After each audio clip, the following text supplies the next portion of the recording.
परिवार में सुमित्रा अपने जवान बेटे तुषार, बेटी सीमा और पति महेश के साथ रहती थी। सुमित्रा अपने बेटे तुषार की शादी अपनी सहेली की बेटी लीला से कराना चाहती थी, पर तुषार लीला से शादी नहीं करना चाहता था।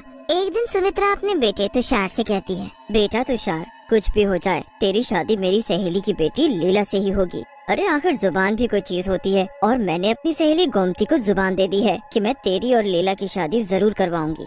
ये क्या बात हुई माँ? अरे मैं उस गांव में रहने वाली लीला से शादी नहीं करने वाला। मैं ठहरा शहर में रहने वाला पढ़ा लिखा लड़का, भला उस गांव की लड़की से कैसे शादी कर लूं?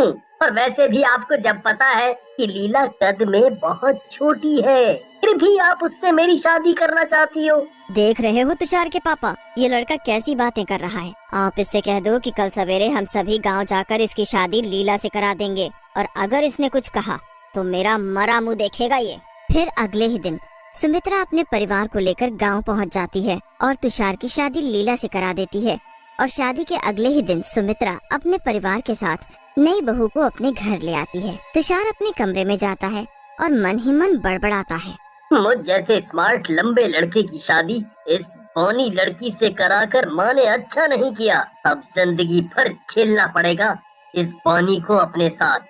तभी तुषार की बहन सीमा लीला को उसके कमरे में छोड़ने के लिए आती है। ये देखो भाभी, आज से यही है आपका कमरा, और भैया मेरी भाभी को ज्यादा परेशान न करना। ऐसा बोलकर सीमा वहाँ से चली जाती है। अगले दिन नई बहू के घर में पहली रसोई होती है। लीला सुबह जल्दी उठकर रसोई में खीर बनाने लगती है कि वो देखती है कि चीनी का डिब्बा किचन में काफी ऊपर रखा हुआ है। फिर जैसे ही ऊपर से चीनी का डिब्बा उतारने लगती है कि तभी वे चीनी से भरा डिब्बा लीला के सिर पर आकर गिरता है। तभी वहाँ तुषार आता है और गुस्से से लीला से बोलता है, अरे जब हाथ डिब्बे तक नहीं पहुँच रहा था तो जरूरी था चीनी से भरा डिब्बा अपने आप उतारना।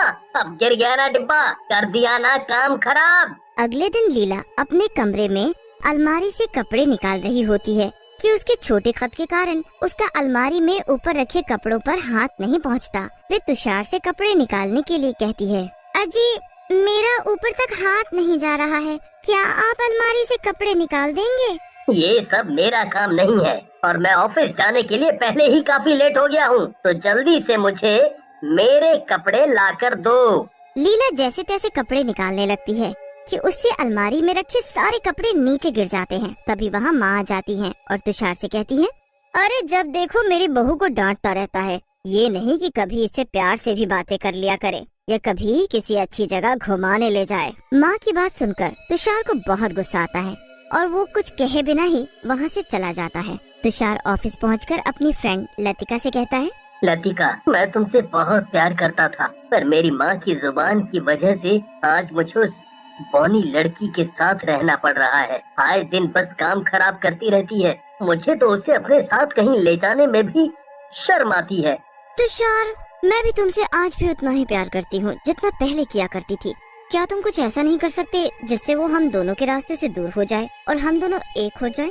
मैं भी तुमसे बहुत प्यार करता हूँ और तुमसे शादी भी करना चाहता हूँ, पर उस लीला के होते हुए हम कुछ नहीं कर सकते। तुम उसे खाने में जहर दे दो, उसके मरते ही हम दोनों शादी कर लेंगे। बस तुम्हें इतना करना है कि उसके मरते ही उसका जल्द से जल्द क्रियाक्रम कराना है, ताकि किसी को कुछ पता न चले। फिर क्या था, तुषार मौका देखकर सुबह सुबह लीला की चाय में जहर मिला देता है। चाय पीते ही लीला अपना दम तोड़ देती है। तुषार जोर जोर से चिल्लाकर घर वालों को बुलाता है, माँ देखो ना, लीला को क्या हो गया? इसकी तो सांसें ही चलना बंद हो गयी। अरे ये अचानक से ऐसे कैसे मर गई? लीला, ये क्या हो गया? हाय रे हाय, ये हमारी बहू ऐसे कैसे मर सकती है? कुछ देर पहले तक तो बिल्कुल ठीक थी। मेरी बहू। तुषार किसी से कुछ ज्यादा बोले ही फटाफट से लीला का अंतिम संस्कार कर देता है। लीला की मौत को कुछ ही दिन हुए थे कि तुषार अपनी फ्रेंड लतिका को अपने घर ले आता है और अपनी माँ से उसे मिलाता है और लतिका से शादी करने की बात माँ से करता है कि तभी किचन से कुछ गिरने की आवाज आती है। सभी जाकर किचन में देखते हैं। अरे सीमा, ये क्या? ये चीनी का डिब्बा कैसे गिरा? सीमा अपनी आंखें बड़ी करके अजीब सी आवाज से कहती है, आज तो सिर्फ चीनी गिरी है, कल को क्या पता कुछ और गिर जाए। आखिर मैं छोटी हूँ ना, तो ऊपर रखे सामान पर मेरा हाथ ठीक से पहुँचता। सीमा, तू तू तू तू ठीक तो है ना? मैं तो ठीक हूँ, पर मुझे ये लड़की लतिका बिल्कुल पसंद नहीं है। इसे मेरे सामने से ले जाओ। तभी तुषार के पापा वहाँ आते हैं और बोलते हैं, हे भगवान, बहू को मरे कुछ ही दिन हुए हैं और ये जनाब दूसरी शादी की बात कर रहे हैं। पर तुषार पर किसी की बात का कोई असर नहीं होता और वो अगले ही दिन मंदिर में जाकर लतिका से शादी कर उसे अपने घर ले आता है। शादी के कुछ दिनों तक तो सब ठीक था, पर एक दिन जब लतिका किचन में खाना बना रही होती है कि तभी उसे अपने सामने एक डरावनी चुड़ैल दिखाई देती है। वो चुड़ैल कद में बहुत छोटी थी, पर देखने में उतनी ही डरावनी थी। मर गई। ये चुड़ैल कहाँ से आ गई किचन में? ये रसोई क्या सिर्फ तेरी है? जो तू बोल रही है कि मैं यहाँ कहाँ से आ गई? माँ, पिताजी, तुषार, मुझे इस चुड़ैल से बचाओ, नहीं तो ये मुझे मार डालेगी। अरे कोई तो मुझे इस बौनी चुड़ैल से बचाओ। तूने मुझे बौनी कहा? तेरा तो मैं जीना हराम कर दूंगी। तेरी वजह से मेरी ये हालत हुई है। ऐसे बोलते ही चुड़ैल वहाँ से गायब हो जाती है। तभी घर के सभी लोग लतिका के चिल्लाने की आवाज सुनकर किचन में आते हैं। क्या हुआ बहू, और कहाँ है चुड़ैल? मैंने अभी एक डरावनी चुड़ैल को देखा। सीमा हंसते हुए बोलती है। हाँ, भी लगता है कि आपने अपने आप को शीशे में देख लिया है। सीमा, ये क्या तरीका है अपनी भाभी से बात करने का? तभी सीमा के शरीर में चुड़ैल प्रवेश कर जाती है और सीमा अजीब सी आवाज में बड़ी बड़ी आंखें करके बोलती है, क्यों, ये लतिका कुछ भी कर सकती है? क्योंकि ये सुंदर और लंबी है और मैं कुछ भी नहीं बोल सकती। काश मैंने भी अपने दिल की बात सबसे बोली होती तो आज मैं। ये कैसी बातें कर रही है बेटी? सीमा की माँ, मुझे तो कुछ सही नहीं लग रहा है। फिर उसी रात लतिका को अपने कमरे में चुड़ैल दिखाई देती है। हे भगवान, ये मेरे साथ क्या हो रहा है? ये चुड़ैल मेरे कमरे में भी आ गई। तुषार, जल्दी कमरे में आकर देखो, ये बौनी चुड़ैल फिर से मुझे घूर कर देख रही है। मेरी जगह लेना चाहती है ना, तो मैं तुझे सच में मेरी जगह पहुंचा देती हूँ।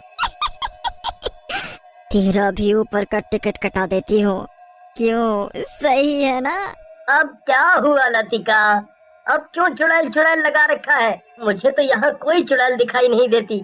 लगता है तुम बहुत थक गई हो, रात हो गई है। चलो अब सोते हैं। उसी रात सुमित्रा किचन में पानी पीने के लिए जाती है तो वो देखती है कि किचन में एक बौनी चुड़ैल फर्श पर बैठी बर्तन धो रही है। उसे देखते ही सुमित्रा की चीख निकल जाती है। अजी, मर गई रे, मर गई। यहाँ किचन में तो सच में एक बौनी चुड़ैल बैठी है। चुड़ैल जोर जोर से हंसती है और देखते ही देखते वहाँ से गायब हो जाती है कि तभी लतिका को एक डरावना सपना आता है और वो घबरा कर उठती है तो देखती है उसके बेड के पास सच में चुड़ैल खड़ी है। तुषार, मैंने कहा था ना कि चुड़ैल है। उठो और अपनी आंखों से देखो इस बौनी चुड़ैल को। मुझे तो लगता है ये लीला है जो हमसे अपनी मौत का बदला लेना चाहती है। तभी तो देखो ये हर जगह मुझे दिखाई देती है और ये कद में भी लीला की तरह ही छोटी है। तुषार। लतिका के चिल्लाने की आवाज से सभी तुषार के कमरे में आ जाते हैं और लतिका की सारी बातें सुन लेते हैं। तभी पास में खड़ी चुड़ैल बोलती है, आखिर तुमने ये मान ही लिया कि तुम दोनों ने मिलकर ही मेरी ऐसी हालत की है। अरे क्या बौने लोगों में दिल नहीं होता? कभी सोचा है हम जैसे छोटे कद के लोगों को बौना या बौनी बोलने से कितना दुख होता है? आपने भी हमेशा मुझे बौनी बहू कह के ही बोला। बौनी होने के कारण मुझे आपने कितनी ठेस पहुंचाई, पर फिर भी मैंने आपसे कभी कुछ नहीं कहा। अरे मैं बौनी हूँ तो इसमें मेरी क्या गलती कि तुमने मुझे जहर देकर मार डाला? क्या मतलब बौनी चुड़ैल ही हमारी बहू है जैसे हमारे बेटे ने जहर देकर मार डाला? ये क्या किया तूने तुषार? ये क्या किया? मुझे माफ कर दो पिताजी, मुझसे बहुत बड़ी गलती हो गई। अरे कमबख्त, माफी ही मांगनी है तो लीला बहू से मांग। अब मैं तुम दोनों को नहीं छोड़ने वाली। तुम्हारा भी वही हाल होगा जो मेरा हुआ। नहीं, मुझे मत मारना।